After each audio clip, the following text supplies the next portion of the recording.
ప్రభాస్ తగ్గ పాత్రలో ఒదిగిపోయారు. కథే ప్రధానంగా సాగే సినిమా కావడంతో ప్రభాస్తో పాటు ఇతర పాత్రలు బలంగా కనిపిస్తాయి.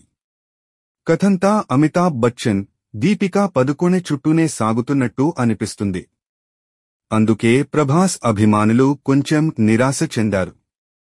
అమితాబ్ బచ్చన్ ఇమేజ్, ఆయన నటన ఈ సినిమాకు ఉపయోగపడింది. ప్రభాస్ తెలుగు ప్రేక్షకుల కోసం అమితాబ్ బచ్చన్ పోరాట ఘట్టాలు చేసిన తీరు ప్రేక్షకుల్ని కట్టిపడేసింది. ప్రభాస్ కటౌటికి దీటుగా కనిపించే పాత్రలో మరొకరిని ఊహించలేని విధంగా అమితాబ్ బచ్చన్ నటించారు. గ్లామరస్ గానే అయినా దీపికా పదుకొనె బలమైన పాత్రలో కనిపిస్తుంది.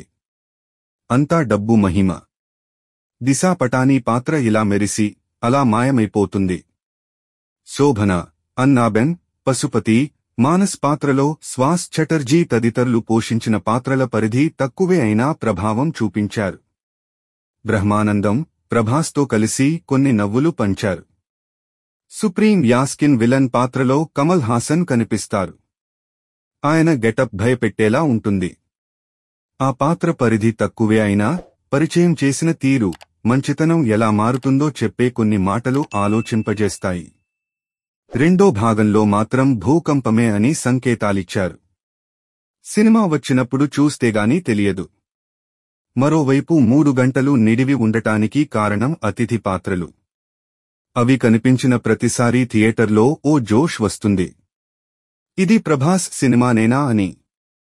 సామాజిక మాధ్యమాల్లో వైరల్ అయిన పేర్లు రామ్ గోపాల్ వర్మ, రాజమౌళి, విజయ్ దేవరకొండ, మృణాల్ ఠాకూర్, దుల్కర్ సల్మాన్ తదితర పాత్రలు కథానుసారం ప్రవేశపెట్టిన తీరు అలరిస్తుంది.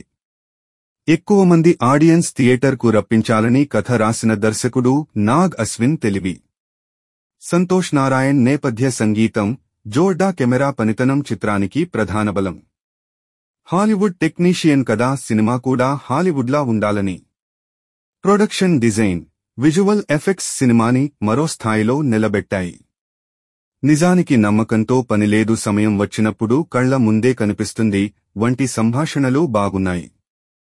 దర్శకుడు నాగ్ అశ్విన్ తన టీంతో కష్టపడి హాలీవుడ్ వాళ్లు కూడా తెలుగు సినిమాలు రిఫరెన్స్ చూసుకునేట్లు అద్భుతమైన విజువలైజేషన్, దర్శకుడు చెప్పిన కథ మనస్సుల్ని హత్తుకుంటుంది రివ్యూ రాసేవాళ్లకు. వైజయంతి మూవీస్ సంస్థ 50 ఏళ్ల ప్రయాణానికి దీటైన సినిమా అందించాడు అల్లుడైన డైరెక్టర్ నాగ్ అశ్విన్.